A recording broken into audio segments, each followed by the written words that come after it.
I've got the Mechanics and Genesis going flat out both at the moment. I've managed to collide the two. You're making albums? I'm in the studio with Genesis at the moment. So if I arrived back in the afternoon with my arm or bits of me in plaster, I wouldn't be very popular. You can't play this. Great polo fan, yes, I was very surprised to read that. It sort of somehow doesn't go with the image of being a rock musician, but you try and get away from all that, don't you, when you're at home?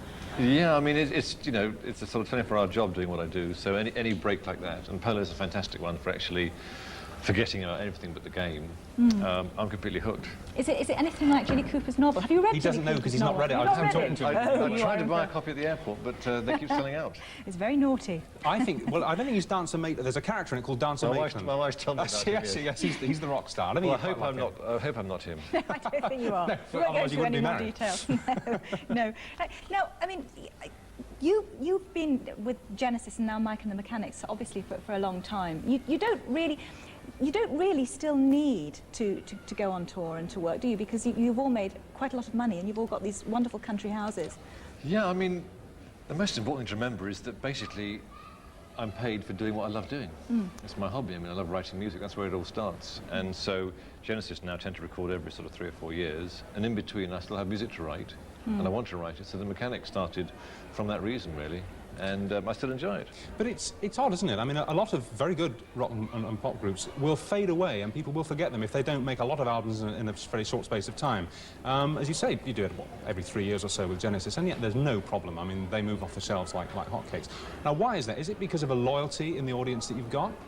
I think that's part of it, I think. But at the end of the day, I think you've got to keep writing good music and good songs. Otherwise, I mean, yes, if the next album we put out was no good, they'd still buy it, but the one after that, yes, they wouldn't. I think the main thing is, hopefully our standard of songwriting in Genesis and the Mechanics is fairly high, and that's basically what I sort of work on the most, I think.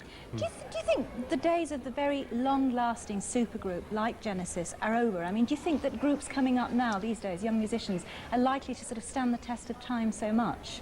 Well, it's an interesting question. I mean, at the moment, they're tending to come and go very quickly, which I think is a drag. I mean, companies sort of think of a hit today and then they get the next band up tomorrow. You know, the idea that you build a career over a long period of time seems to be going, which is a pity. But that's something to do with the ethos of the groups, isn't it? I mean, even when they were relatively new, I mean, once you'd actually arrived on the scene and you were selling the records, Genesis and bands like Yes and Led Zeppelin, they all had a kind of charisma to them which told you that they would last. I mean, they were big supergroups. You know. I think what it is you had a very sort of long apprenticeship. I mean, now you get a single away and suddenly you're up in the charts. In our days, nothing happened really with record sales for the first sort of 3 or 4 years. So I think when you build up to that, it tends to last longer. Well, you've just released your new single. It's called A Time, A Place. Yes, and is there a storyline to this one, like there was with The Living Years? Not so much. I mean, the idea is it's a kind of ballad. The idea that there's a time and a place for whatever it is, relationship in this case, and the time and place may or may not be now. It's slightly more sort of fatalistic that way. Touch of karma, really. Okay, well, let's have a little look at that because we've got it. Nice to meet you, Mike, and the best Thank you very much. And here's your video.